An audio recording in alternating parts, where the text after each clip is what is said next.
Welcome to the Dixie Doggers podcast. We're here to share knowledge and heritage. We hope y'all enjoy. For the best cut gear in the business, get with Dave Williams at Southern Cross Cut Gear. www.hogdoggear.com. If you're buying or selling land, farms, or hunting property, these folks know land. Phil Wilson with UC Hunting Properties, 678-791-3483. 777 Kennels, Advanced K9 Nutrition. Vertex K9 Essentials, Advanced K9 Nutrition, beneficial to all breeds.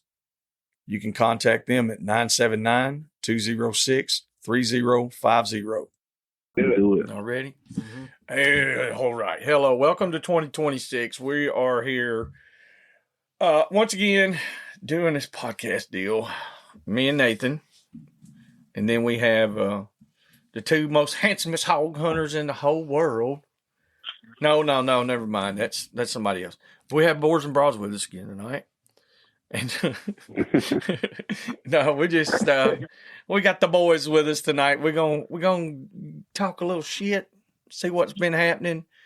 Let's get on this hunt that we got going on, guys. It's coming up. Yes, sir. Y'all yes, tell sir. about it. We got the old Boar Bash coming up. This is the first one we're doing. It's the Inaugural Boar Bash. It's replacing the Tulsa Standard Memorial Hunt. We're hosting it down in Abbeville, Georgia, where the Okmulgee Hog Festival is. It's going to be the 21st to the 24th. It's going to be 6-man teams, $500 entries. We got side pots for the biggest boar, the biggest live boar, the longest stringer, longest tusks, biggest armadillo, and biggest non-boar, which could be a sow or a bar hog. Like I said, it's going to be a good time. We got some hog dog vendors going to be there. We got some music, stuff for the kids, bounce house. We got some good food coming in. We got a taco truck coming in. We got seafood thing coming in. We also got what else we got? We got a coffee truck coming. So it's going to be like a big old shindig, like it usually is. Hell yeah! My buddy at Peach State Light's going to hook us up with I think like 20 cases of Peach State Light beer. So we're going to have that there, people to drink, and also have a little mixing station if anybody wants to attend to that. 21 and older, obviously. Mm-hmm. That's where I'll be you know at. what I'm saying? That's right. No, I'm just looking forward to it, man. This is our 5th year in a row hosting a hunt, and each year we've gotten more, I guess, acclimated to doing things and getting proficient at everything. And I believe this year is going to be a big turnout and have a huge success, especially this is the most southern place we've held the hunt, closer to Florida. So maybe we can get some more Florida teams entered up this year. And we're just looking forward to it, man. It's going to be a good time. Yes, sir. And man, we had so many daggum people that's over the course of the past few weeks that's, they've just called and asked questions, and, they said they're getting some teams together and all, some of the guys I've talked to one group from, we were setting up the pig brig, and there was a number from France that called, and I was like, this number's from France. Nate said, you know anybody from France? I was like, I don't know. Let's answer it. Yeah. I answered. I said, hello. They're like, hey, is this Joey? I was like, John, is this Joey? I said, Nate, I know somebody from France. I was like, evidently you do. But he was in Germany, and he was asking about flying over to hunt. I said, yeah, that's fine. Yeah, that's wild. Yeah, that's pretty crazy. Yeah, for the only did they talk to you? Did he talk to you by any chance? No, I haven't talked to anybody from Germany. Okay, well, or France or I sent him an email. He, with everybody's numbers, and I told him to contact you or Carter to register and to do all that. And he was like, well, is there public land we can hunt? I told him, I was like, look, you come over here, you got a spot to hunt. Come on. Yeah, I know there's some spots, but I just thought that was pretty cool. It's pretty neat, yeah. Like a couple of years ago, we had remember Grant Colville. He came and hunted with Josh Stander, and he was from Australia, so he came all the way from Australia and hunted with them. And they also got a pretty prize from the game warden. But thugs. But that's awesome to see the support from all over the world. Mm-hmm. You know, it's a pretty big deal. We've had a crap ton of sponsors this year, man. Like I can go through my phone. I usually go through it. If I went through right now, we'd be here for 30, 40 minutes going through the sponsors this year. We've had a ton of them. We're giving out 54 buckles. Like I said, it's going to be a big, big ordeal this year. We also have, like I said, taking money up to the 14th of January January. Right. Picking up the money to the 14th of January. So have your teams paid in by January 14th, and just y'all have happy hunting, man. Like I said, we'll have lie detector tests there for first through thirds. You got to do their lie detector test as well. Their polygraph and yeah, that's about all I got on that one. Carl, do you want to add anything on that, big dog? Yeah, the only thing I got to add, Ryan organizes all of it. He does a great job. He really hustles in getting all the sponsors and whatnot.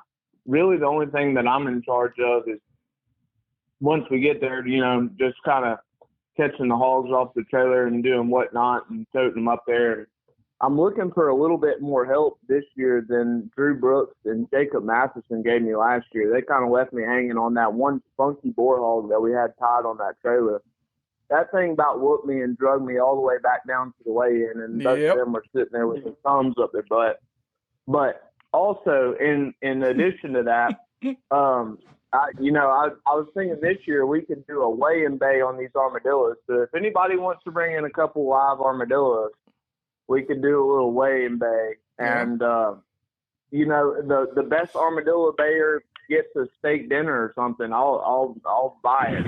Whoever's got the dog and we'll just do a 1 minute bay and we'll call it catch outs just like regular bays and whatnot. But we got a pin there, and I'm sure we can get a little weigh-in bay going with the armadillos.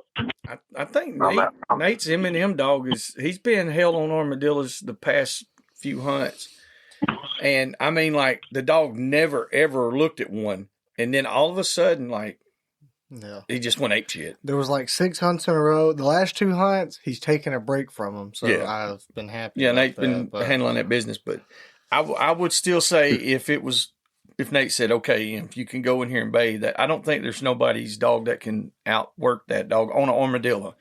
On a hog, yes, but on an armadillo, I doubt it. You know, but so somebody bring some armadillos. I think that would be pretty cool. I'm trying to be the man Boone and Crockett armadillo brother. Hell yeah. Yeah, that's what I'm looking forward to. I'm looking forward to who brings that Argentinian armadillo. You know those things that weigh like 70 pounds? Yes. That's what I want to see. I want to see one of them. Hell yeah. I tell you something that I want to do. And me and Nate have went back and forth on some of these things like that. And I was going on, at the hunt or at the weigh-in. So if the people that are listening to the podcast only, if you find me at the weigh-in, come see me. And I'm going to have a couple of totes that are slap full. Like, I mean, a couple hundred collars. There's T-shirts. There's anything that you can think of. Come see me. And you have to tell me, say, hey, I heard you say this on the podcast. It's not just for every random person walking up. It's for our listeners. So come see me. Does it count if I do it? You don't get nothing. You can have all of it. I don't care. You can have everything. I don't care. You know that. But no, I think, like, I've still got a bunch of stuff that I want to do something with. I don't want to bother with try to sell this thing here and this and that and all that. Hey, let's give it to the people that support us. That's big time right there.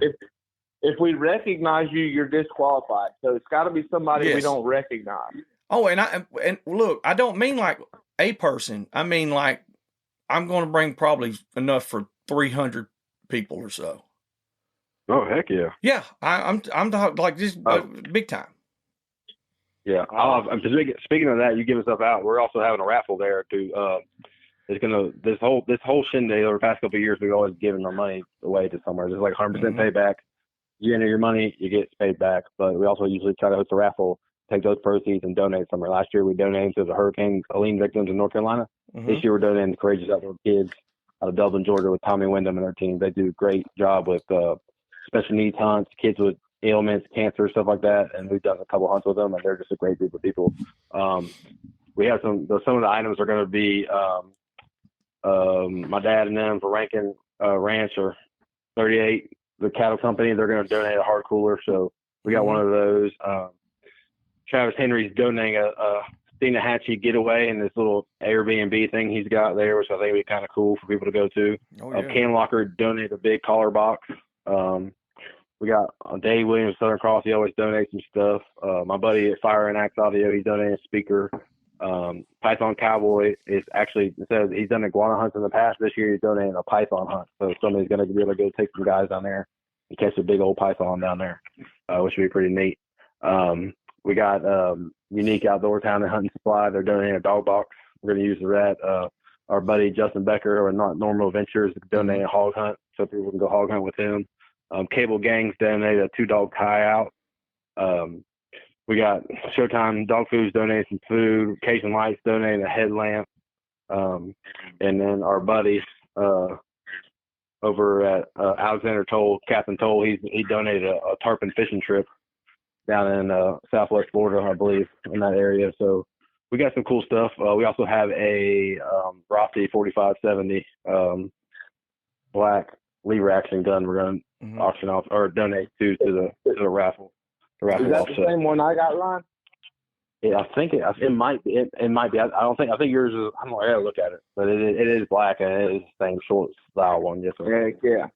We'll bring some stuff to throw in on that, and I don't even know what all it is, but we'll have some stuff to throw on the table and just let people let it go to the kids, man. Yeah, and then let me see what else. There's some other stuff in here too. I got it on my phone somewhere. But Pig Break donated a trap. But there's, like I said, I'm just thinking of stuff off the top of my head.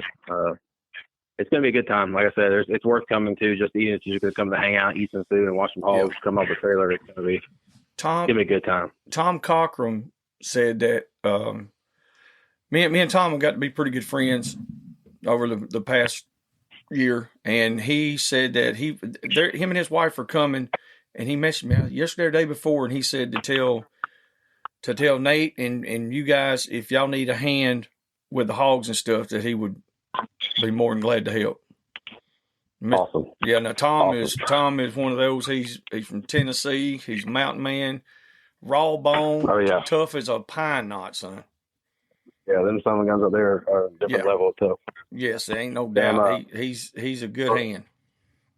But we'll need some help, but for sure, there's just a couple rules like we put it in there this year. Like if your teeth break on the trailer, if you're measuring your teeth on your bore hole, they get measured from the smallest part of your tooth, so that's connected to the jaw. If that makes sense, you know what I'm saying? We had some discrepancies in the past where people were trying to get these hogs off the trailer, break their teeth, and we're trying to measure the teeth on the hog and then the broke off piece. No, it's whatever is connected to the hog at that time. We're not deliberately out there sabotaging people trying to knock teeth out of their mouth. You know what I'm saying? But be cautious of who's taking hogs off your trailer, because you don't want that to happen. You rather somebody on your own. Yeah. We seen that one last year. It was after it even it was off the trailer, wasn't it? It was already off the trailer, and then it just like flopped around, or they drug and pulled it or something, and then it popped.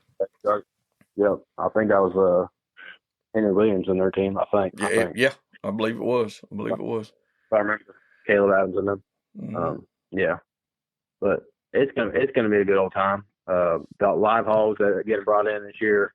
You can bring live dead hogs. The live hogs are going to get donated to Oklahoma Wild Hog Festival with Dalton Luther and them and their team. They're going to keep those and get them ready for the big show in May. If you ain't never been to the Oklahoma Wild Hog Festival, it's a trip worth going to. Good one-day event, probably arguably one of the biggest one-day events I've ever been a part of or seen. Yeah, I'm the same way. It might be the biggest one-day trial in. I think so. It might be in the country. Yeah, for one day, I believe. Hog dogging, yeah, but I don't know if anything tops the Grand America we went to in terms of trials. Like last week, that shit was. That's 2 days though, cuz. You're right. Yeah, I think that's 2, 3. Actually, I think it's Friday, Saturday, Sunday. Yeah, I So think that's 3 so. It's days. a few days. Yeah. Yeah. But you're right. A one day show. You ain't topping that. No, Yeah. it'd be hard. Really. It's packed. They just do so well with getting. They have like 200 vendors coming there, from food to dog collar to clothing companies. It's almost like a mini fair. You know what I'm saying? They do a good job. Rebecca Luther and Dalton Luther and all the hardworking team of people they got up there at the Oklahoma Wild Hog Festival Committee. They do a heck of a job down there in Abbeville. Oh, ain't no doubt. I got a good idea that we could probably do a raffle on. Oh yeah. Young American male, mountain man style, hard as nails, tough son of a gun too. His dad is undoubtedly the best looking son of a bitch in Alabama. But like we could raffle off a date with Nate. A date with Nate. A date with Nate, y'all. No, He thank could you. take you on a hog, guys or girls. Hey, it's 2026. No, motherfucker. You put limits. Gum, Nate. Oh my God, it's for the kids, Nate. We're trying to raise some money. Nate, Not funny, ha, funny queer. If y'all see the look that this boy is giving me right now, I am not going to go to sleep tonight. I'm on team inclusivity, not partaking. Oh my God, Dude, Nate, I'm proud of you, man. I know you got a bunch of stuff going on in your life, man, but for you to get your mind right and you put your health and wellness and that's pretty good, man. Yeah, I heard seeing you out there running 5Ks and 10Ks and 13K, whatever they are. Hell, he ran 14 miles that one day. He was like, "Hey, can you come pick me up here?" Well, damn near our hunting lease. I said, "Okay." He was like, "I'm gonna run up there right quick." I was like, "That's 14 miles." I did not say quick. That motherfucker was a lot meaner than I thought. I thought It's uphill. I thought there was a little more downhill, but it was.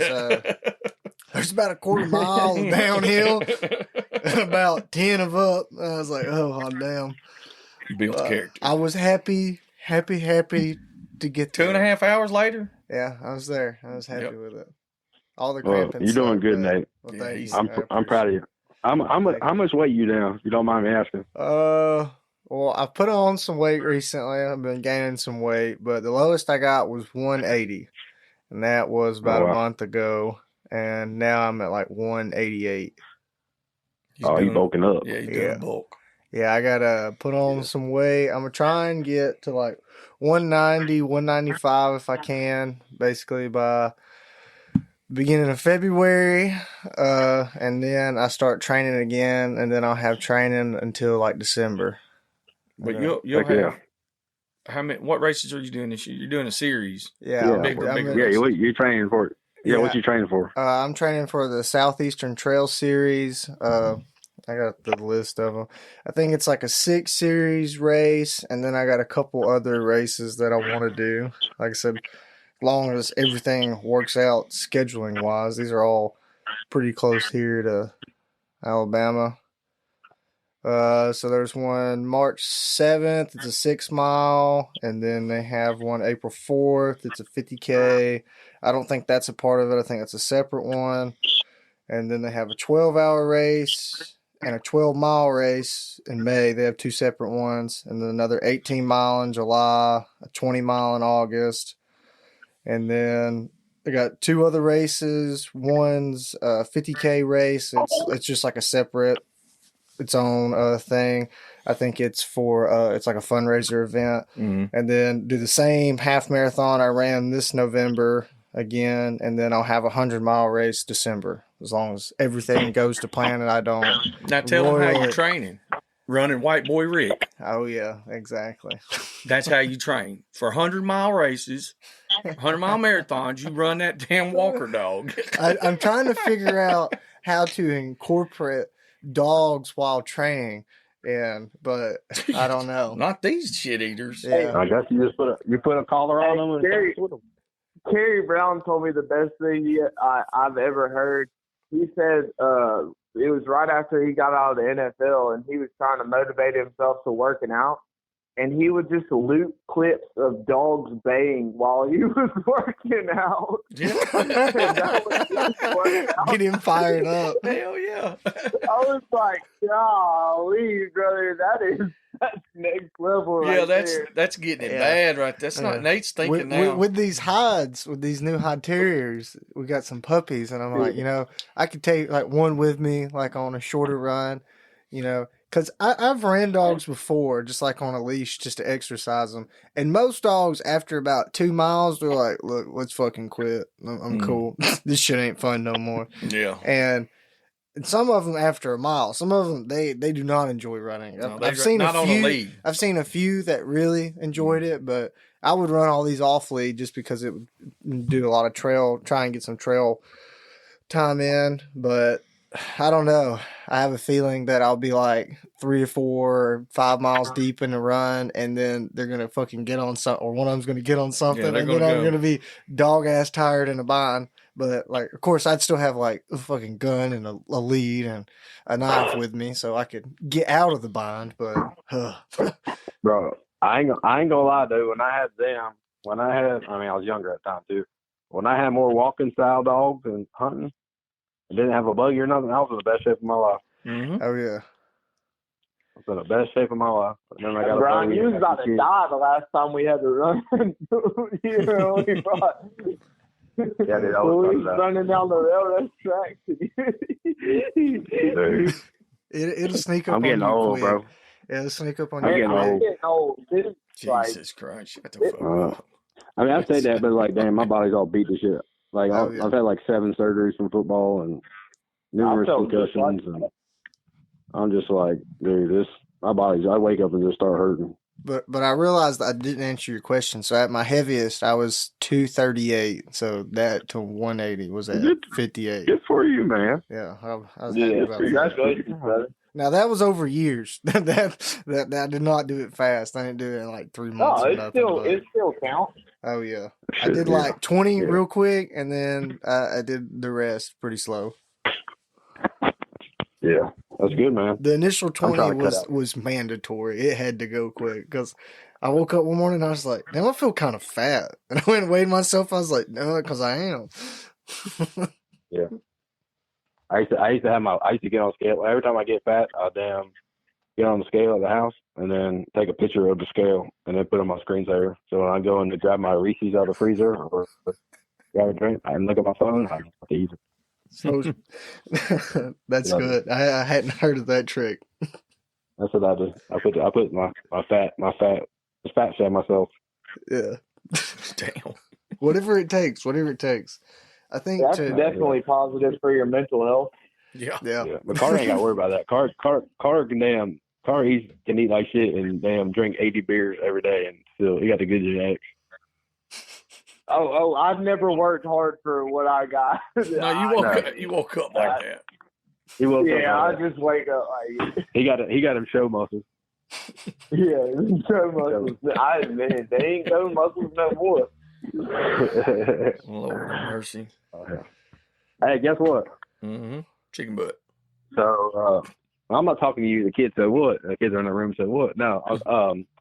But we gave me and Carter gave Lawton or down the road Swayze, Goose and Figure's dogs, and I gave him Honey because they have paired dogs. Anyways, he called me this evening because sometimes I go hunting. Sometimes if he's working or whatever, I just swing by and grab the dogs and take them hunting. And I usually text him every time. Well, he called me tonight. He goes, "Hey man, did you grab the dogs tonight?" I said, "No, sir." He said, "Oh, they're out of their pen." He said, "Some their pen's back closed, and then they have like a little tiny lock on it that you got to like really finagle to get off their pen, and it was hanging up on the side of the chain link, the mesh part, welded mesh of the gate." He's like, "Somebody came here and let them out or stole them." So, yeah, they can't climb out and they can't dig out. So somebody swung by his house and I think they'll let them dogs out of the pen or try to steal them. Oh, they're gone now. Yeah, so we're on a. Did you see the comment from that woman that had them on her Ring camera though, Ron? Yeah, and I looked it up how far it was. It was like 2 miles down the road. Damn. Well, but you see what I'm saying? Like, do be traveling. Yeah, they hunt. That's what I'm saying. They're hunting off he's really distraught right now. Obviously, deer season going out, and they're turning into actually pretty damn good dogs, like really good casting dogs. But I say that, but like they got on somebody's ring camera like 2 miles down the road from his house, coming through the front yard, but they can't get out of that kennel. So like somebody had to let them out the kennel. Yeah, especially if the lock's hung up. Yeah, and like if you got to like only know a way to get it. Like there's a special way to get it off too. So it's weird. Like somebody took it off and then hung it up. Damn. And obviously he's not gonna let his own dogs out. Like what the hell? No. But, doesn't make any sense. I don't know. Well, as long as he gets them back, we'll be all good, brother. Yeah, I hope so. You know how it is. Yeah. They'll come home probably eventually. Get ran over. Most of the I'm more worried about getting hit by a car than anything. Oh yeah. It just sucks. I know because we gave him probably 2-3 years ago, Carter. And he put so much work into them 2 dogs. Yeah, no, I gave him Swayze last year. Last year, first part of last year. No, 2 years ago. 2 years ago. 2 years ago. 2 years ago. Okay. I'm sorry. Yeah, I was thinking it was like the very first part of last year, but no, it was 2 years ago. I know it's been a while though. Yeah, so he's done a good job with them 2 dogs. They've turned into something pretty nice. Good deal. Yeah. We got a guy that we went and hunted his property going on 2 years now, and he got he's wanting to mess with some dogs. So I was like, well, here, take a couple, and he lives like an hour and 45 minutes from us. And a couple of days ago, I was like, hey, come get these two little gyps and take them. And he messaged me today. He's like, man, I really like this one. He's like, she was at 0.8 of a mile by herself bayed. And I was like, damn, I couldn't get her to go 800 yards. Like, shit. I was like, that sucks. I said, well, I'm glad. And, it's always fulfilling when you send somebody a dog. But it wasn't like I was going to send him a bad dog. I told him, I was like, these dogs right here are going to work better for the way that you hunt. They're a hotter nosed dog than what some of the ones I've got now, and they don't hunt the same way. So I was like, well, we'll try them. And like, man, it's just some people can take these dogs and like you said, they put the work and the time in them and they turn out to be really good dogs. You just got to give them enough time. Yeah. With Swayze and them though, y'all were catching hogs with them dogs pretty regular though, wouldn't you? He was young. He was younger. I know he was a pretty young dog. Well, I just saw how Honey and Swayze hunted together, and that's why when Carter gave Swayze to Lawton when Carter went to Guam for the first time, he needed something to hunt him with, so I gave him Honey, and they just paired up so they fed off each other. Swayze was never going to be the dog he needed to be behind Girl. Mm-hmm. Like that, and I wasn't leaving her at the house, so it made sense, and it makes sense that he's turned into what he is when he didn't have that crutch. Mm-hmm. It forced him to on his own, and he figured out how to do it on his own, and he's done really well. I mean, he's turned into a legitimate calf dog. So yeah, that's good, man. It's like that. Sometimes you'll have one dog, say your lead dog or whatever, and you'll have 2 or 3 other dogs that's just as good, but they don't get it to express it. You know what I mean? It's like they're being held back because you have another dog that's the pack leader, or you tend to favor that dog a little more because that dog is a little better earlier than the other dogs. And like, we do the same thing, like I got 1 or 2 dogs that tend to be better than the rest of them, and I'm going to take those dogs, and we're going to hunt them. Right. But I've done got to the point now, like I've been leaving Rick at home whenever we go hunting, and I just take like Tough and Kane, a couple of the younger dogs. And, it does get frustrating the first couple of hunts, but then when they start putting it together, you're like, hey, now we're talking. Yeah, that's how it's going to be tomorrow. We're taking some young dogs tomorrow hunting. Me and Carter are. We'll see if we can snag something up. Well, I thought you was bringing some heat. We need some heat. We got to put on, man. We're trying to get a get out of jail free card. Who's trying? I only got damn puppies and Cora. Well, Oh, I sold Pete to Kevin. Oh, I sold my Stinky Pete dog to Kevin. Well, meet me at the state line and come get Rick and Tough and hunt the shit out of them. I promise you, they gonna stroll. So I mean, I got some younger dogs to take tomorrow. They're gonna be all right. I think if we get on chance to get on something, we're gonna find something. But Carter and him had an eventful hunt the other night. Yeah, I've seen well, that. we got whacked. We got whacked bad. Really? Bad. Girl, well, we hunted one place and there wasn't a sign of a hog been there in 2 weeks. I mean, there wasn't no tracks, nothing. So we went to another place and casted dogs. Girl and Fred went.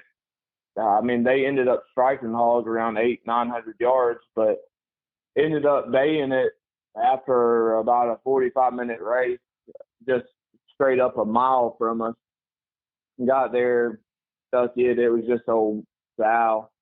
And then I convinced old Kevin to make one more cast. He was like, what y'all want to do? Y'all want to keep hunting? It was 2 o'clock in the morning. I said, well, I'm here now. We might as well keep hunting. And we casted dogs and got on a big old I tell you, Kevin's got a dog named Earl. He got from Earl's a couple years ago. And he's about the ugliest looking dog you've ever seen. And he don't hunt for anybody but Kevin. Yeah, we talked about Texas Nerd that one time, and we was all ready to. That's what we saw. That was last year at Earl's. Yes. We were sitting there telling Kevin he needed to kill that dog before we brought it home. And I mean, that joker, he went out there. I mean, he ended up baying that hog about 500-600 yards, and the other dogs got there and they was all baying.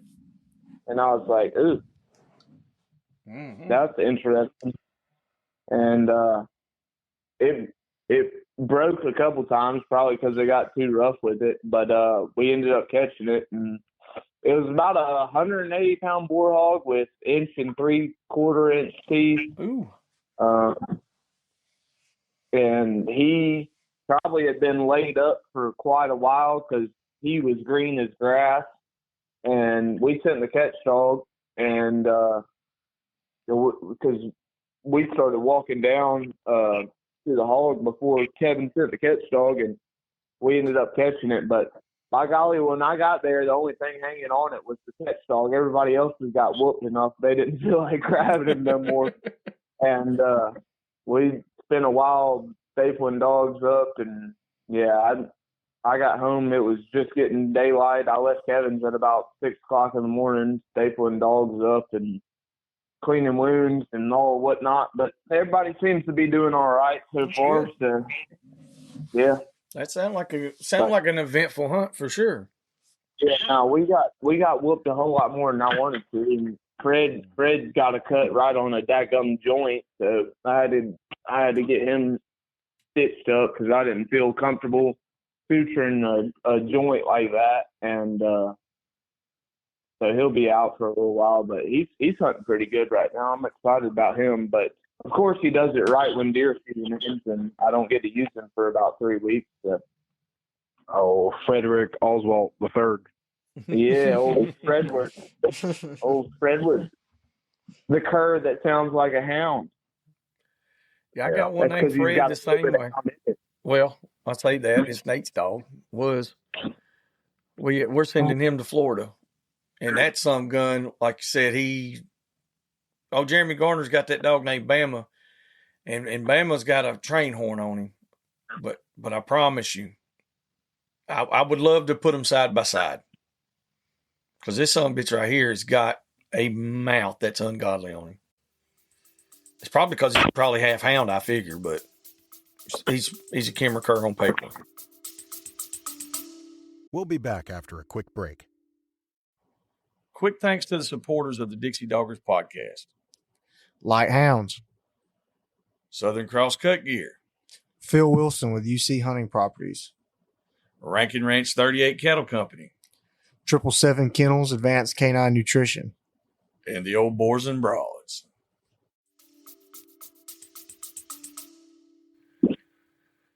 Yeah, Fred Fred's only got a quarter in him, but it's a quarter blue tick, and you know it when he locates. That joker's called Foghorn Fred. I like it. I like. But while we were on the subject of giving dogs away, I'll tell a funny story, and it's kind of publicly shaming myself because it's a funny story, but it's publicly shaming myself. But in the interest of honesty, we always talk about these things. And so a few years ago, Kerry Brown gave me a dog, and his name was Roscoe, but I didn't like Roscoe. And so I named him Maybe, because maybe he gets in the truck, maybe he don't. And Roscoe was doing pretty good. I was hunting him just with Champ. I mean, this has been 5, 6, 7 years ago, something like that. But Roscoe was hunting pretty good, and I was catching a lot of hogs just with him and Champ. And man, we went up to the daggum mountain and to bear and hog hunt with Josh Stander, and all Josh's dogs are running around the yard and just sitting around, and I cut him out in the yard. I cut him and Champ out in the yard for 5 minutes while we walked inside to go get something. Come back out, everybody else is still in the yard. Roscoe's gone, and so we drove around for an hour looking for him, couldn't find him, drove around the next couple of days for a couple hours looking for him, and never could find him. And, man, I was so embarrassed about it. Kerry was asking me, how's Roscoe doing? And I didn't tell him the truth. I straight up lied to him and said, oh, yeah, he's doing fine, blah, blah, blah, this, that, and the other. And then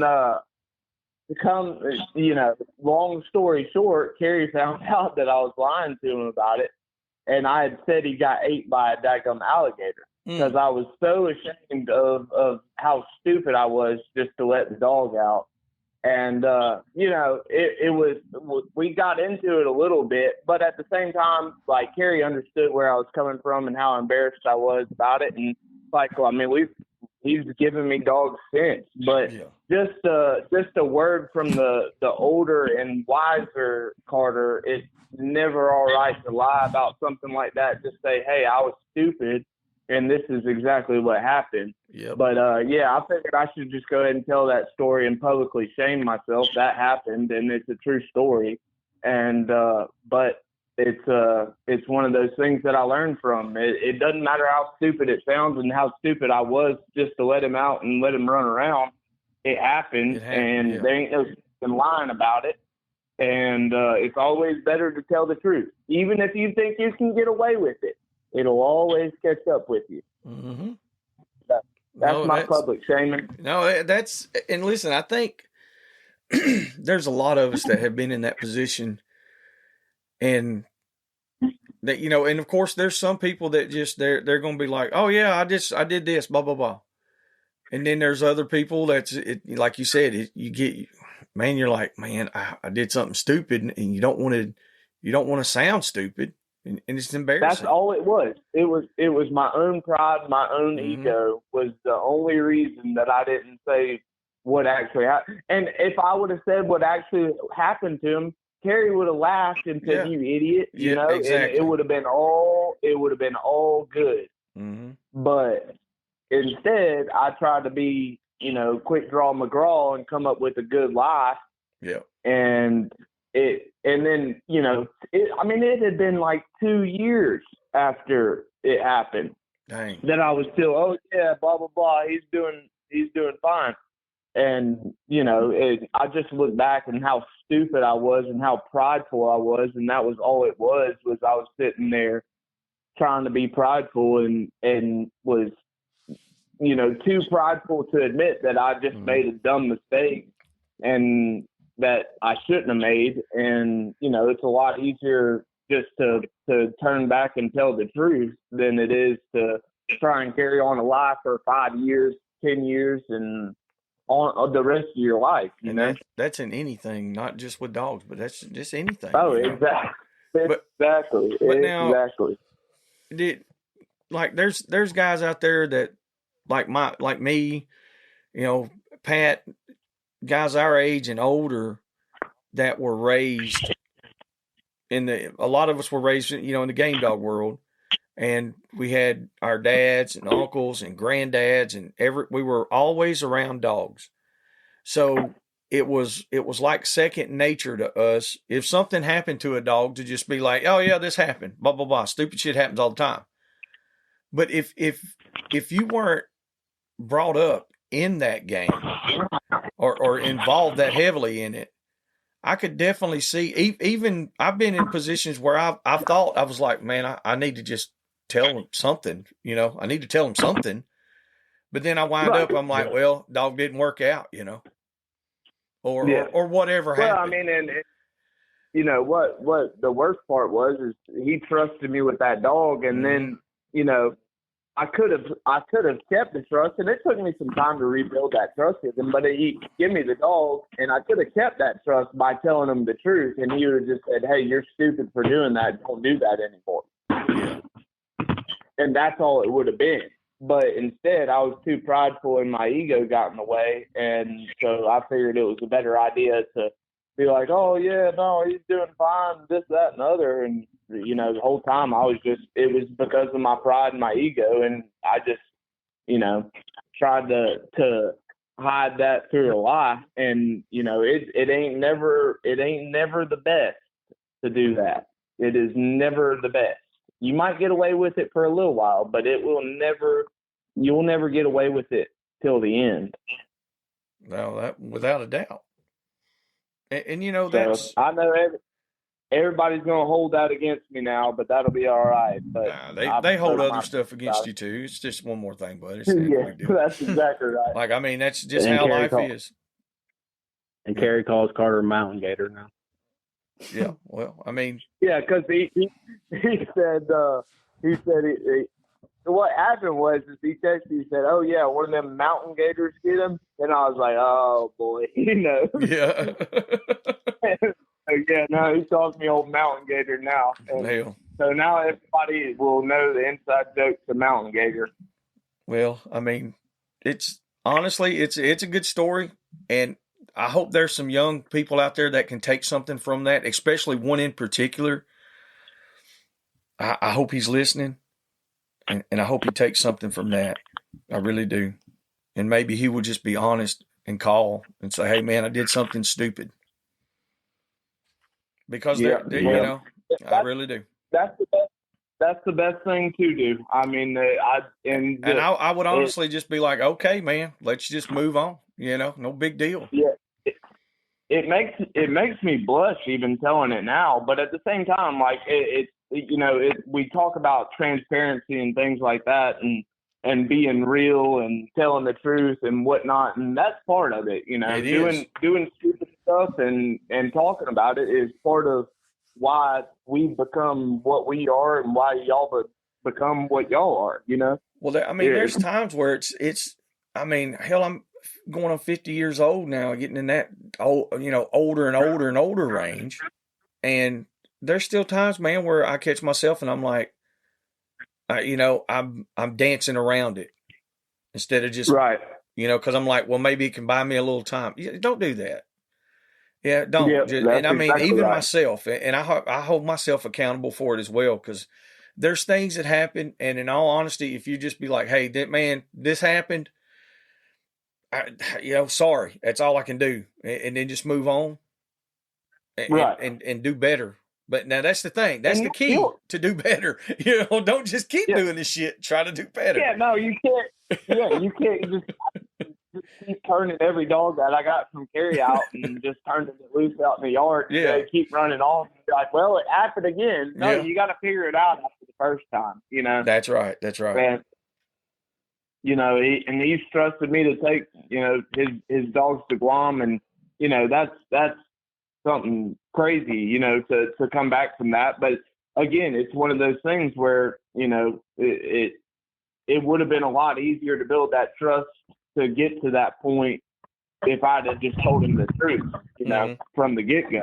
Yeah. So that's just a word from the getting older myself, and hopefully somebody will take that and say, you know what, I need to make a call, or Yep. and if you don't have to make a call right now, if something happens down the road, hopefully it'll let somebody feel comfortable with telling the truth. Mm-hmm. And that's what we got. It's always better to hear it from the horse's mouth, honestly, than have somebody else say it, because chances are they're not going to say the entire part of it. They're going to say it from their point of view, and that's how shit gets started. That's exactly right. And you got to be careful when you do that. I get calls all the time of people, they call and tell on other people, and I'm like, bro, I don't care. I don't like. I'm 100% with you. If and I mean, don't get me wrong. Now I'll gossip with the best of them. I gossip. I talk with But like, am I going to go against somebody because Joe Blow told me something? No, I am not. Right. And I always try to form my own opinion on people, no matter what people say. That's exactly for right. a person. Mm-hmm. Now, because everybody's different. Everybody has their opinion. But there's a but. Yep. There's a but. Well, I've kind of come up with I guess my own little, I ain't gonna say it's a rule or whatever, but if I come to where you live at and I meet 5 to 8 people in your area, and those 5 to 8 people, if half of those people say, yeah, them some good old boys right there, they all right. Well, that's probably the conclusion I'm going to draw right off the jump. But now if 5 of those 8 people say, man, you better watch going over there with them, well, chances are I'm probably going to start drawing that conclusion as well. But it's like you're going to get swayed one way or the other to begin with. But until I get to know you, I can't make that judgment. I don't care if 8 people told me, because I have been in that position before. I have been to where there was 6 or 8 people say, hey man, y'all don't need to go down there and hang out with them guys, or not y'all, but I'm just saying there's other people. You ain't gonna talk about me and Ryan like that, brother. Now, listen, I'm telling you, I had a call the other night. A guy starts talking about this boy and this and that and all that, and I flat shut him down. I was like, look, I'm not talking about all that. I said, I don't even know what you're talking about. I said, but that didn't hold true while I was there. Yeah. That did not hold true. I got a text message the other day, and tell Carter this. I got a text message the other day. Somebody texted me, and I feel bad because I don't even have their number on my phone, so I don't know who I was texting, but I was being very polite back. They sent me a screenshot of one of the pictures we posted on the Boars N Broads page of somebody with a good hog and whatever, and the boy. And then they posted me his mugshot from 2019 or something like that. So? Which is damn, you know what I'm saying? 7 years ago. Yeah. It had something to do with dogs. It was like, I don't know if he stole a dog. I think it was stealing dogs or something like that, etc. But he's like, you got to watch who you post, or watch who buys your stuff or sells your stuff or buys your merchandise, and you guys post. I'm like, man, I can't control who buys. You know what I'm saying? And they send a good hog in, no matter how big or small, with the logo on it. I'm probably gonna end up posting it sometime. You know what I'm saying? Yeah. But yeah, they. I was like, I'm sorry about it, but I can't control who buys the merchandise. If you don't like them, then I guess you don't like it. I don't know. Yeah, and that's the whole crazy thing about it. Like, you will hear some of the craziest stuff from people, and people will go out of their way to try to bash somebody else. And like, they said right here, as a business owner myself, not all money is good money. That's what they told me. Oh, that's even crazier. But I don't know. Yeah, I don't know who sent me it. They sent me this kid's full police report, all kinds of stuff. So he must have got. They're texting me that must have got their dog stolen. See, I carry my police reports with me there in my suitcase. I'm gonna start keeping. You know what I'm saying? Like, I can't control that. I mean, like I said, everybody's opinion is everybody. But I never met that boy, so I can't form that opinion. Exactly. And if you weren't there, and you don't know the whole situation, like you don't know what happened.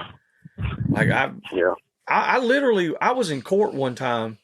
This was back in the mid-90s, And there was a guy in there that they were sentencing 30, I think it was 33 years in prison. And this guy, like, dude, I was like, I felt so bad until I found out what he done. I was like, man, this dude's like 30 something years fixing to be in prison, you know? And they were like, oh, it's sex with an underage person. I said, oh, man, hell with him. He needs to go to prison. Man, blah, blah, blah, you know? Yeah. Yeah, I was like, I said, he sure does, and blah, blah, blah, and all this stuff. Well, come to find out, his wife was only a year younger than him, and she had consent from her parents. They signed for them to get married, and the girl's daddy was a police officer in that county, drummed up some bullshit on him, and ruined this man's life. Like, it's crazy, man. He wound up getting out of it. He wound up getting out of this, but he still had to plead guilty. Yeah. Dude, you know how crazy that is? There's certain cases in America. There's certain cases in America where you're guilty until you're proven innocent. Yeah. And I just, but I knew then that was one of the determining factors in my life. And I was young. I said, I can never pass judgment on somebody until I know. Like, I immediately thought the worst. I was like, this dude's been doing something weird with kids, you know, or something. No, he was 18 years old. She was 16, fixing to turn 17. And they had been married for several years, had kids. Yeah. You know, it turned into one of those, just a fiasco. And I knew then, I was like, wow, they can manipulate things to be something. So with that guy, like you're talking about, he could be the worst son of a gun there is. But then again, it could have just been a misunderstanding, or it could have been a lie. Somebody could have went up there and opened the gate on his pen, just like happened. Yep. You know, we don't know. But for somebody to call or to message you and think that you can control who is buying your merchandise, that's just that doesn't make any sense. Yeah.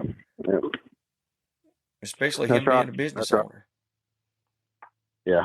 So I don't know. I mean, like, if I control it, but I don't know who buys it. Like, any Joe Blow can buy a shirt and give it to somebody for a present or something. Like, you know, I have no control over that. Yeah, I mean, that's crazy. That's crazy.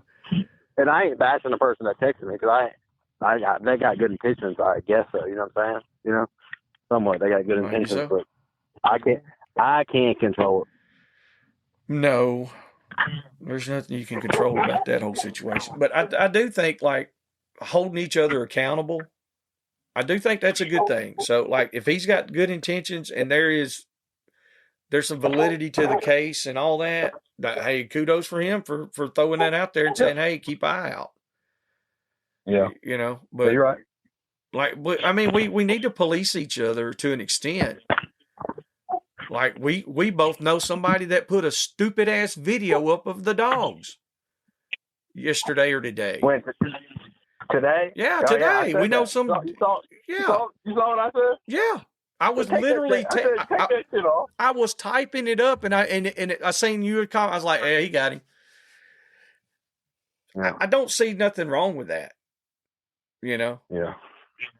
Like, I mean, I feel bad. Like, and it's even like, I feel bad because, like, I'd call it out. Like, Nick Mobley, he works for Cajun Outdoors. Great people. Great. They donate lights and stuff like that. And they try to promote, like, they got some new, like, cut healing stuff and, like, before and after cuts. I've seen it. And they had one of a dog that he wanted to be, like, be a collaborator on it. But I can't accept that, because it's a picture. I get what he's coming from and trying to do. You know what I'm saying? To show the product how it works. I get it. But at the same time, Instagram doesn't get it, or Facebook doesn't get it, and then they just see a cut up dog. But if it was on a horse, it did help it. If it was on a horse, it would be different. Yes, but it would. Dog, but, like, I can't do that. No, we're in the dog business. Yeah. All it is in the dog world is ammunition. Yes. Yep. Without a doubt. For the other side, that's all it is. Yeah. We were talking last night. All it is.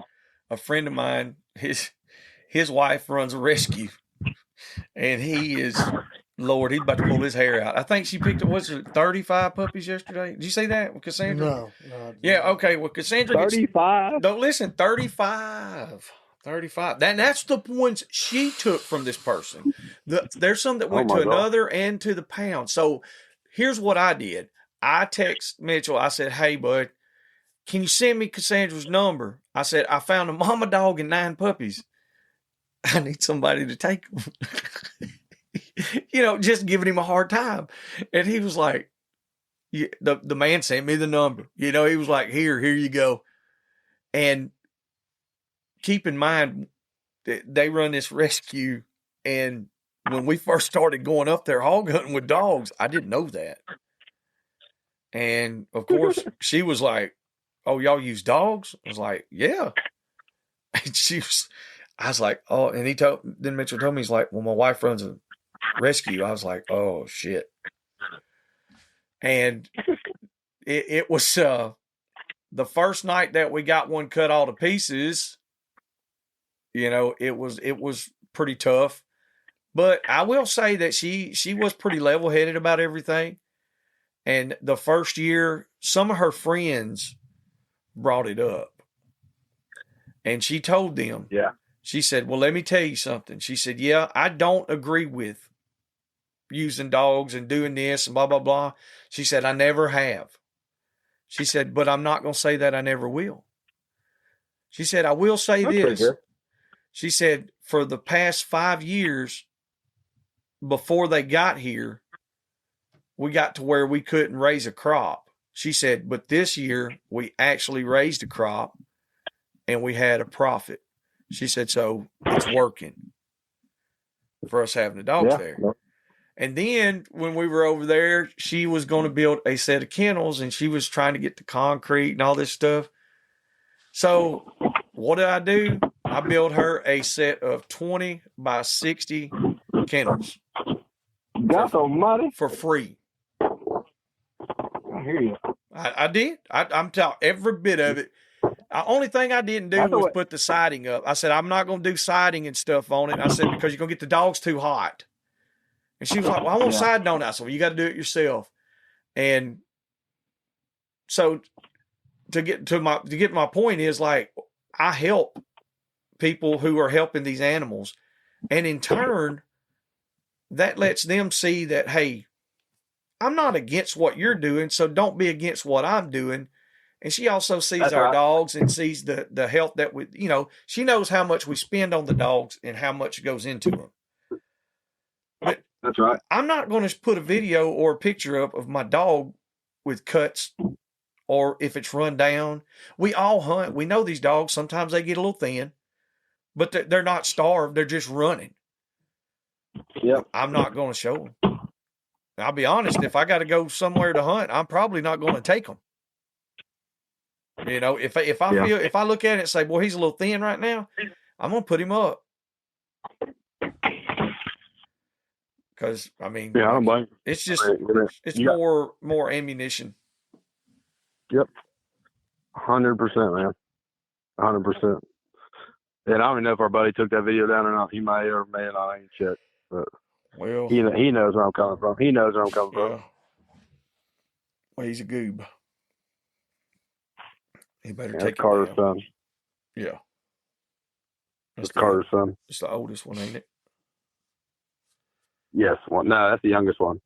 Oh, yeah, that's right. Jacob's the oldest. The oldest one. The old one lives in the mountain. Carter's in there. Carter's fixing the sandwich. He don't even know what we're talking about. One big happy family. Yeah. That's right. So, but no, it's one thing about the opposition, I guess you'd say, is they're organized and they're funded and they band together. Yeah. Did you see the stuff happening in is it England? With the fox dogs? Did that all pass through? Huh? Did they pass it? Did you see what I'm talking about? Where they're going to do away with the fox hunts?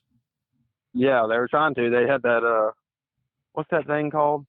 The Boxing Day or whatever. They had the dogs run down the street with the horses and yada yada yada. Mm-hmm. And they were banning that day, and they still did it.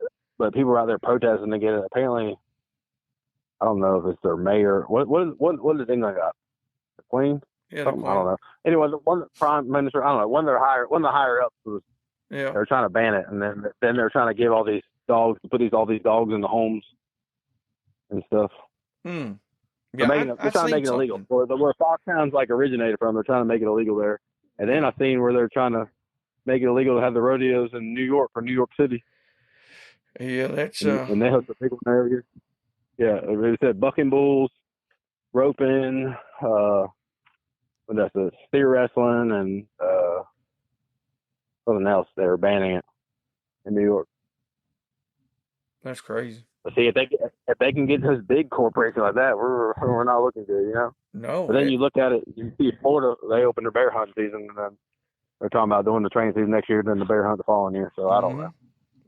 Well, if that's what it takes, I'm moving to Florida. Something's given. Going to be bear hunting. Yeah, I don't know, man. So I don't know. You like the bear hunting too, don't you? Oh yeah, that's a real good time. That's a real good time. Always a good time doing that. Always a good time. Oh, we was at Grand American, and I almost came home with a beagle the other day at the Grand American. I thought you did get one. I almost got that.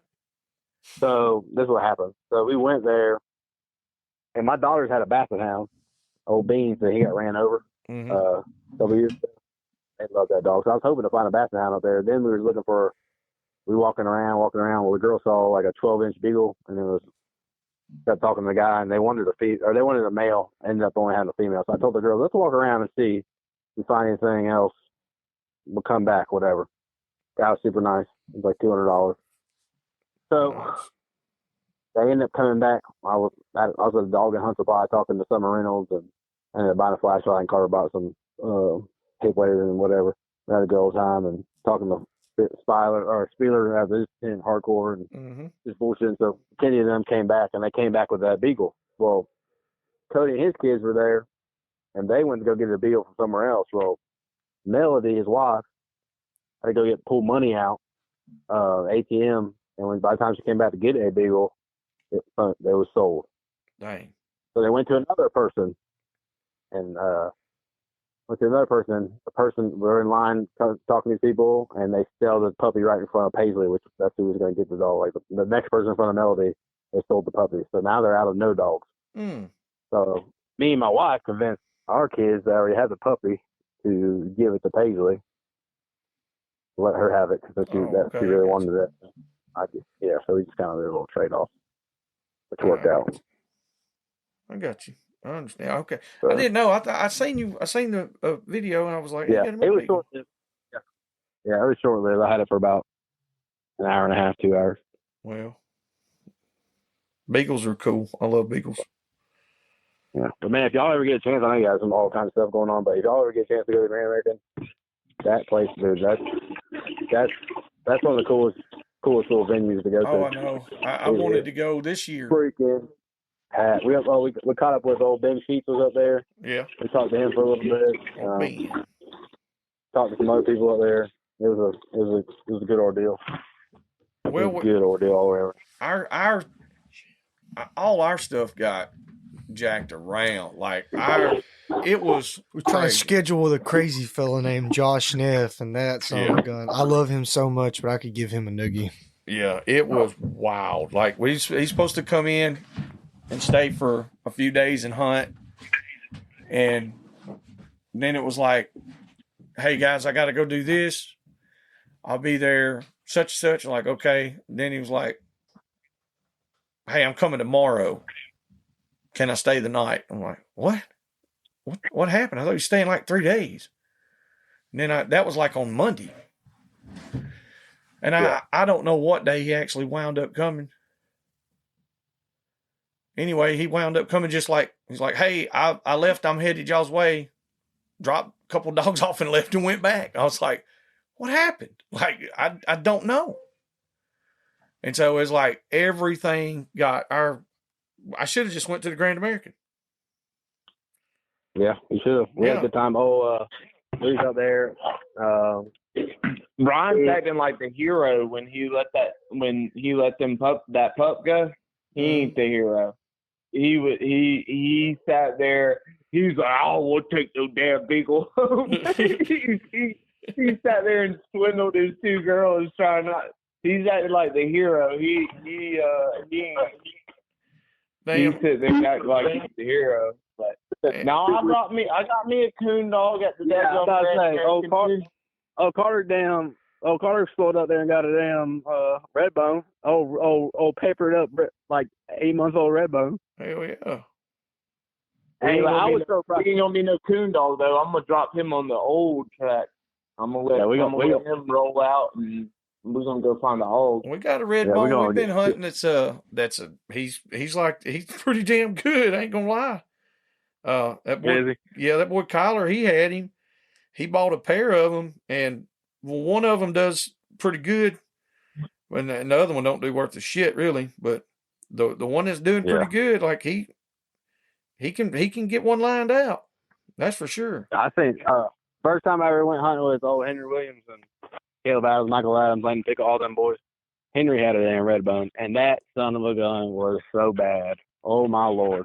I think he said he turned like 15,000 or 20 grand down for that dog. Hell yeah! That was a bad man. That thing was it's one of them dogs you just go out to a property, like a big property. We hunted like 7,000 acres at the time, and you just turned it out at the beginning, and we went hunting other dogs, and we just came back to him, checked on that dog every like 3 hours, and let someone go and have something bait up by himself, just sitting there, whoo, bringing to it, you know. They're pretty neat dogs.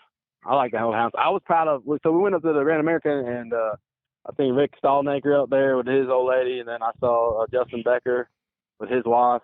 Then I seen who else was up there? I seen Carter. Oh, Lucas Scott and his wife, and then we saw Kevin Brooks made his way up there with his wife, and it was a good ordeal. And I was just proud that Kevin Brooks went to a place that had $1 million and didn't buy one. I was proud of him.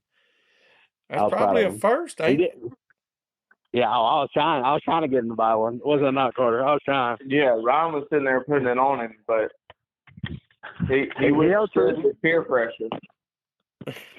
He said we said what did you say, Carter? Every time I said every time Kevin calls the dog, you get 3 more. yeah, every time. Every time. I know the feeling. Up until the past year, I was the world's worst. You know, I had damn 50 dogs and all this junk, and I've been on a pretty good tear here lately, getting rid of dogs. I've like, man, hunting these looser, real long range dogs now. It's like I don't need 20 of them. You know. Yeah. Yeah, I've got. Well, I think especially when you get looser stock dogs, man. I mean, like, obviously the freak accidents happen. They could obviously get hit by a car, or they get ran down in the woods, something like that, or whatever, or somebody steals them. But like other than that, they're usually pretty good. You know, like you're pretty good. Like they'll live for 6 to 8 years. Oh, ain't no doubt. Like I said, hell, that like you talking about that red bone with Henry. That's the way we've been doing with Rick. Like I get somewhere if I know it's going to be a harder track, I'll just put him out, let him get off and go do his thing, and then hell, I'll take them younger dogs and we'll go somewhere else, you know. And like the style dogs that we all used to hunt, you know, the hotter dogs, the rough dogs and shit, like you can't do that. You know, that dog would be dead, you know. So it's definitely a little better. You know, we've always had dogs that would cast fairly decent, but like this group I got now, like they doing pretty good. Like I damn sure don't want to brag on them, but it's kind of hard not to when they do get better every single time. You know what I mean? Like that's all you can ask out of a dog. You know, if every time you go it does better, but shit, we're on the right track. Yeah, you know, he's got a good group of puppies coming up too. Is all Will Booth, man. I've been following him on Snapchat. Oh yeah, and he's been hammering them. So. Yeah, I got to go down there. See, do what? Okay. No. Well, my brother-in-law, it's his birthday today, so I got to go eat a steak in his honor. But y'all can finish the podcast without me. All right, my buddy. just don't talk too bad about me. I know it's weird eating dinner at 9:30, but they coach No, that's him cool. and my sister volleyball. So it's been a pleasure, and I'll check out and I'll talk to y'all fellas in a little bit. I'm meeting you at the gate tomorrow, or am I meeting you at the Love? I mean, either or. I'll be up. I gotta go get the dogs. I'm gonna let Brenda sleep in. She ain't gonna want to get up, so I'm gonna go get the dogs. Y'all come tote All right, shingles for me. Yeah, no, I can promise you there's one thing I'm not doing tomorrow is toting shingles. Damn, I thought you was my friend.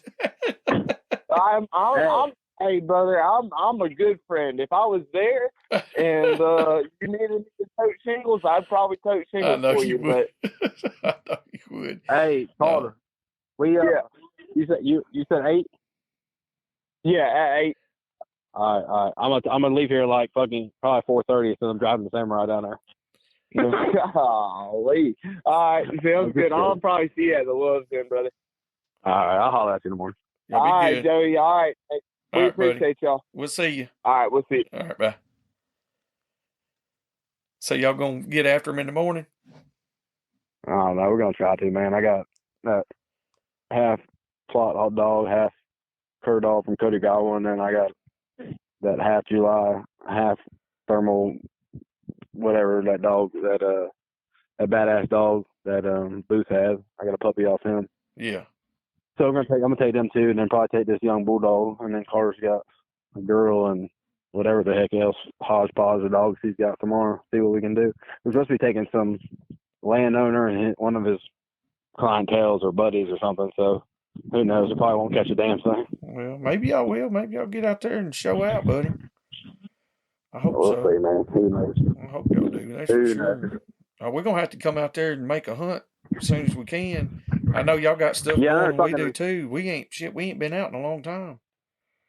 Yeah, I know. It's been a minute. I talked to I was texting back and forth Nate. Yeah, try to get y'all come out. I mean, we obviously got a place to stay with my parents, and then what was I gonna say? Oh, get with like Dave Williams stuff. We get with Dave, and we'll have a good little bit of places we can hit for a day or two or something. Yeah, Dave. Take a good little trip out of it. Me and him talked. I don't know. It's around Christmas, and that's what he's like. He said, "Man, y'all come out." He said, "Well, we'll go hunt." I was like, "Shoot, yeah." I was hell. Yeah. Give her hell. He's got a good group of properties.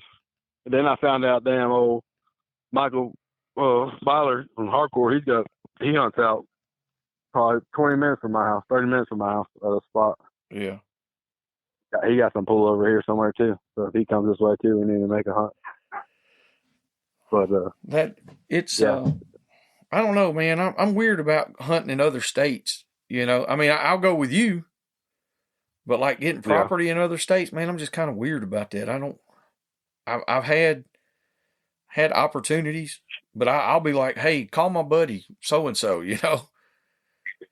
Yeah, I did that the other day out of a buddy I played football with, played fullback with me at Georgia, and he married into some family that lived down in Rochelle, which ain't far from like Gay Wall and them, and he hunts down there a lot. And he's like, man, they got like 400, 500 acres farmland. They hunt down there, and the hogs are just tearing them up. And like you said, that's a 3.5 hour tote for me to drive. Yeah. You know, I'm not saying I wouldn't drive to go hunt with people, but like to hunt that smaller of a property all the time, I mean, that's not feasible for me. So I hit up Gay Wall, and I think he's got that little property now he can hunt. So I try to give it out to where people can, where they fit in, you know, because it's just too much for me to do that. You can get over your head on that stuff for a long time. There, you know. Oh yeah. We didn't have anybody else around here really that was running dogs, and so the guys that I originally started out with, about all of them had quit.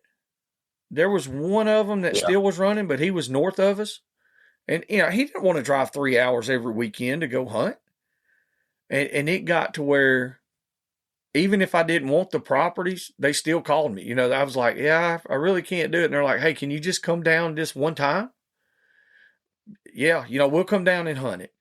And no matter what, it got to the point to where if some places were packed with hogs, some places didn't have hogs, whatever, you never hunted enough. and the landowners, they want you to hunt it, or they wouldn't have never called you. And so that's when I was like, well, this is a curse to have this much land. So, I started giving it out to other people, and like you said, somebody, if it's 3 hours from here, I'm gonna, if I know somebody in that area, I'm gonna give them that number, and try to pass it's it so on. hard, like you said, because then all of a sudden you got like you're trying to get down property, and then the landowner's gonna call somebody else, and then you find somebody else is hunting over there, and then it's a whole ordeal. So it's that, right. and then you got landowners like kind of bad mouthing you at the same time because you can't make the drive that far. You're like, dude, I can't make that drive. Yeah. Like, exactly. Like that's just too damn far. Like I'll come hunt it, but I can't be there every weekend to hunt. So then if you do that, then the landowners are gonna be like bad mouthing you, saying y'all ain't worth a damn. Like it's a whole big ordeal. It's all the way around. You talking about Gabe Wall, man? We went to a spot last summer, and I got to talk good on Gabe. I don't know him that well, but like we went to a spot, and we went with another guy, and this guy and a group of his buddies, they had been hunting this place for, I think he said, like 10 years. Well, Gabe and them hunted also. I didn't know that. So here I am. We done made a 6-hour drive, 5.5, 6 hours, whatever it was. We get there, we're settling in, and I think Nate had put a picture up on Snapchat, and Gabe was like, "Hey, are y'all at such and such?" And Nate was like, "Yeah." He's like, "Hell yeah." He said, "Go." And this is the conversation. It's like, "Hey, go to this far corner right here, blah, blah, blah, and that's where you'll get on them." Yep. And yep. Dude, that was so cool. And I literally talked to the landowners myself as well. And they were talking, and they said, well, the guy that was hunting the other night, his dog got cut. And I said, wait a minute, somebody else hunts this? And they were like, yeah. And I was like, oh, okay. I just kind of played it off. And then when we got in the buggy, I looked at the guy I was with. I was like, hey, you didn't tell me somebody else hunted this. Like that's not how I do things. He's like, no, it's cool. It's a shared property, apparently. I wasn't used to that. Yeah, a bunch of they got there's a good group of people.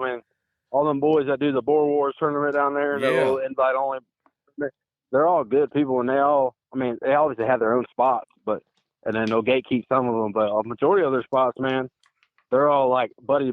So like if homeboys at work, but just like Carter, if I had a spot over here and I was like Carter wanted to take somebody hunting, I'm like, take him over to my spot and catch a hawk. Like it's not that big of a deal, No, it's not. Now when you start going out behind people's backs and stuff, that's different. Mm-hmm. So like when y'all share properties together, and then because you're gonna need it one day, you're gonna need it. Your buddy's gonna need your property just as much you're gonna need his property one day. Mm-hmm. So if you can make it a big cordial event and cordial thing, like that's better for everybody, and all. That's the way I see it. But the problem is people abuse it, and then they'll want to start taking other people that they don't know, and make it a big ordeal. Yeah, and like you said, it gets to like, I've run into that situation before where I pulled up and somebody else was there, and they really didn't have permission to be there, but like I didn't care. I was like, well, hell, go right over here. I had a hog on camera at the far end. Go down there and catch that one. It's not that big a deal. But like you said, now if after that interaction, I know that they're around that area, if they go down there and start hitting my bait spots or my feed piles and, all my personal little spots I got set up, if they're taking their buddies down there and all that, then it's like, hey, man, come on, don't do that, Yeah. But as far as just going to hit the property. Just like like a bad apple, like there's some people that I know that I hunt the property and they hunt next to my properties, and I'm like, you need to watch who you're taking over there. Like, y'all go hunt it and have a good time, but you start taking too many damn people over there, and all of a sudden they're offering the farmer a lot more money to hunt the place, or they're bad-mouthing us, or they're making lies about us, and then all of a sudden we're going to lose the place, and then they're going to get it. So you got to be careful who you surround yourself with. But like I said, most of them guys down south, Gabe and all them, Will Bruce and Rakestraw and all them guys are damn like gold down there. Michael Adams and Caleb and Henry, like all them, Carson Johnson, like all them guys, man. Mm-hmm. They're all good folks. They all hunt together fairly sometimes, but they all also know each other real well, and they're cordial with each other, you know. Yeah, there's That's the no biggest doubt. thing. They get along. They get along. Mm-hmm. When we went down there with Booth and Goforth, it was who was it? It was Will Booth, Tyler Goforth, who we talked to originally. I'm talking to Will Booth, Nate was talking to Tyler, whatever, and we stayed at Tyler's place. Man, we had a great time. But we went with Rake Straw, Dalton Taggart, and JB. Mm-hmm. Yeah, he was there. And everybody there that was hunting, all of them had property. You know what I mean? It's like, but it was everybody's property. Dude, they had the whole damn couple counties, it seemed like. Like, we could go anywhere. Well, Like, I'm talking about, if you band together, if you band together and get a good group of guys, man, you can damn have some power. That's why, like, me and Dave, like, Dave was worried about hunting with me and Carter. Like, it took us. I didn't start hunting with Dave till like last year. Yeah, I know. Yeah, like 2024, like the end of 2024, like November of 2024. And I've known Dave for 7-8 years. You know, it just you got to feel people out and understand. Like, just I went on one hunt with Dave, and then all of a sudden we're breeding dogs together and stuff like that. Like, it's just a trust thing. And now, like, I can go out a lot of places out here where I live, and we can go, like I said, y'all come over, we can hunt all damn day and get on, not touch the same properties. You know? But like you said, it takes a little while to build that trust. Even if you know somebody, you know, that goes back into what we were saying earlier, what we were talking about earlier too, right? It's like you might know somebody from over here, you know, and what I'm saying is it's like the outside looking in. But until you're side by side with them more often, then you don't really know them. You just know who they are. And that's the way it was with me and Rodney. Oh, man, I'm sure he heard all kinds of shit about me, but, like, I heard all kinds of stuff about him and the guys that he hunted with and blah, blah, blah. Rodney's one of the best guys I've ever been around in my life. Like, not hands down. The man, he's a – I know he don't want me to say that, but he's a big old teddy bear, you know. He's a badass teddy bear. He's like Kung Fu Panda teddy bear. But that's right. Rodney ain't going to take nothing from nobody. He's not trying to – I mean, if he does anything and it's just the slightest – he thinks he's done something out of the way, it just tears him up, man. And but until we got to know each other – and it did. I guess it took probably a couple years to really to let to be full trust. But once we got to that point, Rodney knows where everything is at my house. He knows where everything's at in my house. Same way at his place. I can go up there and tell you as much about his place as I can mine. And he's got keys to every gate that I've got, and he knows. But I tell you something, I don't know that he's ever went one time without me to one of our properties. And I've told him, go hunt. I don't care. Yeah. But, you know, it's one of them deals. Like, here, we don't have a big population of hunters, and there's a few old boys around here that's good as gold. They really are. And I know all I got to do is call them. I call Heath or Jonathan Thompson, one of them guys, and be like, hey, man, I need somewhere to hunt. Or Keoki and Pineapple, I call them, you know. And we've hunted together several times. But it's just, I don't know, it's just different from place to place. But like out there where you're talking about, them guys, they work together, man. And they got it sewed up. No, they got it sewed up down there, and they have proof of the pudding too, man. They catch the crap out of some hogs down there. They some big hogs. If y'all ever get a chance to go with them guys, any of them guys down there. First time we went, we caught a 322 pounder. You know, that ain't shabby. You know what I mean? That's a damn good hog, boar hog. Yeah. And I think we caught, I don't know how many we caught we caught quite a few, but like there was a couple of, 100 pounders, 150s. I think one was probably close to 200 pounds. we went and caught in that field, caught several smaller ones. Had a good time. And the dogs they got, they got great dogs. And it's just, if everybody would work together like that, shoot, man, that'd be the ticket. They'd be better off. It's all about the unity and treating people right. Mm-hmm. Hey, speaking of big hogs, did you see that damn hog that Lucas Scott killed him? They caught a boar hog the other day, 335 or something like that. Really? His comment was, his picture when he posted online said, just weeding out these little hogs for the tournament. Damn, that's a good one. I didn't see it, I don't guess. Yeah, no, it was like 335 or 340. Yeah. When was it? That was his comment. Last week? When did he catch it? Damn. No, like 2-3 days ago. I seen somebody caught a big hog. Somebody caught a real big some one. guys up in the mountains. The guy, I think it was Dylan Ripley or something like that. I don't know. I shared it on the page, man. That's a damn. Arkansas. He caught 2 good boar hogs in one. Yeah, He was in Arkansas. Damn. That thing looked good. That was a good looking set of dogs, and that's a good looking boar hog they got. Yeah. That's the one I seen then. I think it was. Yeah, no, Lucas and them caught a good one. So we'll see. He's killing all his tournament boars. Yep. He probably got some big hogs tied out somewhere. I don't know. I've seen some pictures from a lot of different people. It's going to be hard this year. Is it? Yeah, I mean, and it's going to, I think it's going to change the game. I mean, because I'm not saying people ain't hunting their dogs, but, they got to leg these dogs up a little bit. And, like, deer season goes out literally, like, a couple of days before the tournament. So it's going to be like everything's going to be fresh. So it's a lot earlier than normal.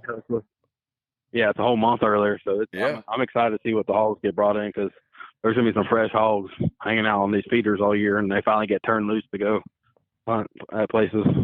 All these deer camps and stuff, they get shut down. It's going to be exciting. It'll be exciting. Yep, ain't no doubt. Well, that I know I'm looking forward to it. It's going to be fantastic. So, you got yes, sir. You got anything else you want to go over while we're on the horn? Shoot, man, I really don't think so. Just appreciate y'all having us, me and Carter, on and being a part of this, and looking forward to January 24th. It's going to be a big old grand time, and looking forward to get some hunts in this year. Like I said, I think 2026 is going to be a good year for the Dixie Doggers and the BNB crew. Ain't no doubt, son. That's what I said last night. I closed out with "Go to the moon." That's what old Ryan says. To the moon. Is that right? Oh, yeah. Hey, and Carter fired up our YouTube back. He's been. I mean, we got our Rumble, and our Rumble's been kicking off pretty good. Really good. But it just is a good org. Yeah, it does pretty good. It does all right. But he posted a lot of videos up today. Started a new YouTube channel. So let's see how long this lasts before it gets taken down. But we'll see. I mean, there's been a bunch of new people getting on YouTube and posting videos and stuff. So I'm kind of surprised they've been staying on. So I said, Carter, you might as well just try it again and see what happens. I've seen some videos, and I'm sitting there thinking, I'm like, well, should we try? I was like, I don't. It sucks so bad when you get one up and then they just knock you down. It's like, damn, man, it's a lot of time and effort goes into it, especially the guys, doing all the editing and the uploading and all that stuff. Oh, yeah. But I hope it works, man. I do. I really do. We'll see. We'll see. I don't know. Well, it's just something to be up there. But I know Carter's fixing to drop another video. It's called the Greener Files or the Godwin tapes or something. I don't know. It's like all these hunts we had with Cody Godwin. Oh, that'll be. We have good. A bunch of footage. We're about to drop it. We're about to drop it soon. Hell, I think he was working on it today. Did a voiceover for it, but it's coming. So we got a new video coming from people. We got a crap ton of merchandise to sell at the weigh-in, and so much. Looking for a good 2026, man. Yep. 2020. Yeah. It'll be there, brother. It'll be there. Well, man, we appreciate you. And if there's anything that we can do, you just let us know. Yes, sir. Well, y'all have a good evening. Thanks for having us on, man. All right, Ryan, buddy. We'll see you, man. All right, buddy. Y'all have a good night. All right. See you. Bye. All right. There's a little catching up with the boys. We appreciate y'all, man. Like you said, 2026 already looking good. We're fixing to pump this up a little more. We'll kick it up a notch. Oh, yeah. It's not going to be it ain't going to be your 24 and 25. It's going to be the 26. Mm-hmm. You know what that is? The 26.